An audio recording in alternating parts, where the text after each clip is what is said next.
Combination of top-notch graphics and unscripted words, I'm going to tell you about moving a web server. As usual, I've got my very capable princess to hand, and she's probably going to be more interested than me, but we're going to give it a shot. So I'm just going to talk to you about moving a web server that was currently located at our home to its normal destination, which is in our village hall. And the first top-notch graphics you're going to look at is the situation as was. Oh no, it's not. Oh dear me. Who writes this? Let's move this around. There we go. On the fly editing, eh? What can I say? Can I get in there? Come on, give me a paragraph. Right. So, as you can see, we are looking at the existing situation as was. So the as was situation. So we have at our home, we have a fiber connection, and inbound to that fiber connection, we have a boundary router. That boundary router consists of basically a large firewall and several Ethernet outputs. And we have firewalls on the input, firewalls on the output. We have firewalls absolutely everywhere. Basically, the output of the interweb goes down to what's called the DMZ, demilitarized zone, and in that area we have all the kind of untrustworthy equipment, including our web servers. Now we have a proxy web server and then one or more web servers. What does that mean? It means to say that we have one IP address facing the internet, but yet we are hosting multiple websites. How does that work? Well, if you have a proxy web server, it inspects the actual name that somebody uses to come to you. And for example, if I've got fred1.com, and this is fred1 and this is fred2, then based on the input name, if it said fred1, I would send the packets to this guy, or if it said fred2, I'm going to send the packets to this guy. So the first thing to note is that we are taking one of these web servers here, and if you take that out of the chain, you need to change your proxy web server, because your proxy web server has got information about all of the web servers that you're supporting. You can't just take this one out and take it to the destination and have everything work. It will not work. So we need to extract this web server from here, and we need to go to the target situation, which is the following. So here's again, high resolution diagram of our target system. Again, a fiber connection. Again, a sophisticated boundary router with firewall rules. So those rules are trying to make sure that only the packets that you want to come into this system come in. So for example, even if the web server here is listening on port 80, the old HTTP protocol, for absolutely sure I'm not letting port 80 in. Now, if I need to do any port 80 testing within the bounds of my local network, I can do that, for example, if this was listening on port 80. But from the internet, there will be no connection. And there'll be other rules which say things like, if on this packets that are badly formed, please discard them. Packets that are being spuriously generated on this network, going outwards, please throw them away. So there's a whole set of firewall rules here that you will have over time built up, or that I have over time built up based on experience and what worked and what didn't work. So this is the target system. And what I'm trying to show you here is that in the target system, we've got a web server, we've got a support computer. And that support, both the web server is based on a Raspberry Pi, and the support computer is a Raspberry Pi also. So they're both ARM-based computers. Not that's totally relevant. It's just interesting to note that even I, moving to an ARM-based future, having, I guess in the early days being Intel, then I suppose I moved to PowerPC with things like AIX. Then I moved back to Intel. And I suppose the latest generation of computers, consumer devices, are moving to ARM, what with Apple moving to ARM and Microsoft moving to ARM.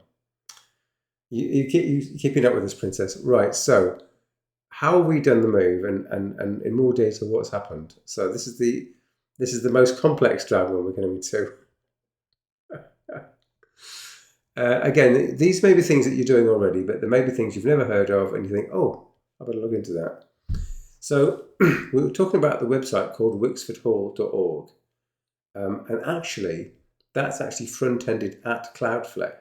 So you can sign up with a free Cloudflare account, and you can say, I've got this website, in this case, wixfordhall.org, and you can say, please, Mr. Cloudflare, please take over the management of this website, in the sense that when someone on the internet types wixfordhall.org, you do not go to, oh, this terribly messy picture here. You do not go, this is the inbound boundary router I'm trying to show you here. You do not go to this at all. You go to this point here. So if you look up the DNS for wixfordhall.org and look up the IP address, you'll find out the IP address range falls within Cloudflare. It does not fall within the allocated range that I've got of a UK address. So it belongs to Cloudflare. So to do this, you've gone to your domain provider and you've ordered an IP address. And I think I use Namecheap usually. And in Namecheap, you can tell Namecheap, for example, say, okay, I bought the domain from you, but actually I want Cloudflare to look after that information. If you do none of this, you would say to Namecheap in my example, I've got a web server and its IP address is 1.2.3.4 or whatever it is.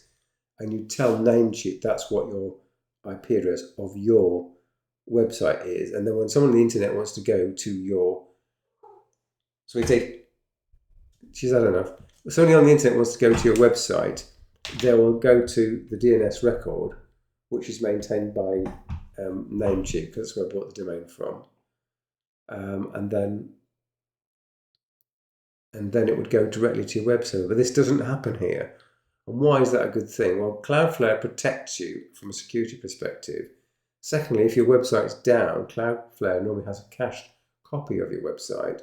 And thirdly, it reduces traffic to your website because Cloudflare is caching parts of your website. And so if you've got a very popular website, or even if it's not very popular, you can use Cloudflare to reduce that traffic. So that's quite useful. So all go and look, if you're not using Cloudflare, go and look up Cloudflare. They've got a free plan and they've got a paid plan. Okay. Also, they can help you redirect email as well. So what's not to like? Okay, so moving on here, we've got this boundary router. Now, one of the things that I normally do is that I only let in packets that come from Cloudflare. So there's a script which we'll show you later on, which says it's a two-part script. One script gets a list of addresses of Cloudflare servers in this world and puts them into a file. And the second script runs and it says, delete all the existing Cloudflare IP addresses in the particular firewall role, and please populate it from that file. So if you can run these two scripts on a schedule on the operating system firewall that I use. And so you can generate the Cloudflare addresses, the ranges of addresses, and you can say, put that into a firewall role. So then you can say in the firewall rule, only accept an inbound packet to HTTPS 443 from this band of addresses. If it doesn't come from that band of addresses, then get rid of it. So that makes sure that no one tries to sneak into your website directly. Okay. So the next thing is you need a natting rule to get to your web server or your proxy. Now, in the previous case, the natting rule said, take the inbound 443 request and send it to the proxy server. And then the proxy server would send it to the relevant web server. But in this case now, because the village rule only has one web server, there's a simplified rule which just says send the 443 HTTPS packet to the web server. And then at the web server, of course, we've got a firewall which again tries to block everything that we don't want. So in case this firewall is not doing its job right, or in case you've got a whole set of you might have some rogue smart home equipment which is on your local area network doing naughty things, you want to protect every device in the network with its own individual firewall. So this firewall is tightly specified, saying, for example, for me it would say something like allow in SSH traffic on a random port, and also allowing HTTPS traffic, for example, maybe HTTP traffic, but again, I don't use that. I think what I do is I don't allow HTTP traffic in. And when I do want it, I have to unbind the firewall and change the firewall config. But I do need to do some HTTP traffic for now and then for some licensing reasons. So that's the basic setup. There's the boundary firewall. There's the web server on the target system. Now we do have an admin machine, and the admin machine is doing quite a lot of things. So I'm going to tell you what the admin machine is doing. Again, you may know all of this, but you might think, oh, I don't do that. Maybe I should look into that. Baby, little one, please stop it. Right. So here are 4 things that the admin machine is currently doing, probably more later, but I've only just set this thing up. And it's been a rush to get things going. So the first thing is, it's running something called duck DNS. So the new targeted environment does not have a static IP address. And so I need to find out what my IP address is and stick. There will be a short pause while I stop the cat from, our princess from destroying the stuff. We're just going to describe the 4 things that are going on here. So duck DNS. So if you've got a dynamic IP address, so your IP address keeps changing, and you can tell that by rebooting your router and then tracking over time, going to a website and saying, where's my IP? If that IP keeps changing, then you've got a dynamic IP. And you need some way of always being able to get to this system. So for example, I need to remotely support this system, and I need to know what the IP is. And so I changed that. I run a program called duck DNS. And I've run a program which every 5 minutes checks the IP on the local system and sends it up to duck. Now there are paid DNS services, and there was a system which many people used to use for many years called Dime DNS. And then they started charging, which is most annoying. Now, duck DNS and a number of other providers, for example Cloudflare, have a series of free plans for personal use, and if you're using it for business purposes, they expect you to upgrade to a paid plan. So anyway, you can start off with a free plan, you can upgrade to a paid plan. So with duck DNS, every 5 minutes, I'm checking my IP address on the Raspberry Pi, and I'm saying, please send that up to the duck organization. That means to say that I can get to this whole network using the following tool. So I have a VPN server installed here. So at home I can sit with a VPN client, and I've just changed everything to WireGuard instead of OpenVPN. And using this WireGuard protocol, I can jump into the network of the target system. So I can sit at home, and the village hall is X kilometers away, and I can dive into that and fix, hopefully, issues remotely, not having to do it. And I do that by going to the name that's stored in duck DNS. And that's how the VPN is in fact set up. The next thing is I've got Pi-hole running. So Pi-hole is a program which we use at the village hall, and that basically is the DNS server for the whole all users. So when we give out DHCP addresses to people who visit the hall, the DNS server is the Pi-hole, which is the system. And the reason that's a good thing is that the Pi-hole cuts out as many advertisements as possible. Makes your pages load faster. It means that users have less crap to look at, and overall a very good thing. So that's the third thing that is being done there. The fourth thing that this Pi is doing is it is actually going up to Cloudflare. Because if you can imagine, you've in the early case, in the case where I'm sitting at home and I've got a static IP address, you can tell Cloudflare's DNS that they own your website by name, and you have to tell it the IP address. But what happens if your IP address keeps changing? So you need to run a program. So I've got links here. So here are the scripts. So I've got some things that you can look at. Here are the scripts for MikroTik systems that allow you to download the list of Cloudflare IPs. And this is a list which allows you to replace the firewall rule. Okay. So that imports the into the firewall rule and replaces it. That's quite handy. For ad blocking, we use Pi-hole, and that is a link to the Pi-hole system. For duck DNS setup, you need to go to duck DNS. Now, I would suggest that you use a GitHub user ID to log into, and if you don't know what GitHub is, do a Google on it, and you can create yourself a user ID and use that ID to log in to the duck system. So I would recommend updating your Pi every 5 minutes. Well, there's in Unix or Linux, there's something called cron tab, which is what runs your programs every minute or every hour or every etc. And this says every 5 minutes, please run this program. I've been good enough to include the program, and there's the program. So that one-line program, obviously you need to put in the top secret token, which you have derived from your duck DNS. It's not called top-secret-token, it's a string of hex digits. So you need to, once you've created your website, your web address here on duck DNS, you'll get the token from there and you'll put it in here. And then everything will be updated every 5 minutes.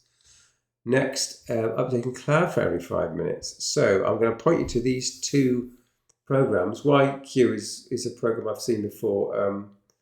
Is it YAML or I don't know? It's a sort of it allows you to sort of manipulate XML structures, and that program is used by this very short shell script, which I'm very happy to use.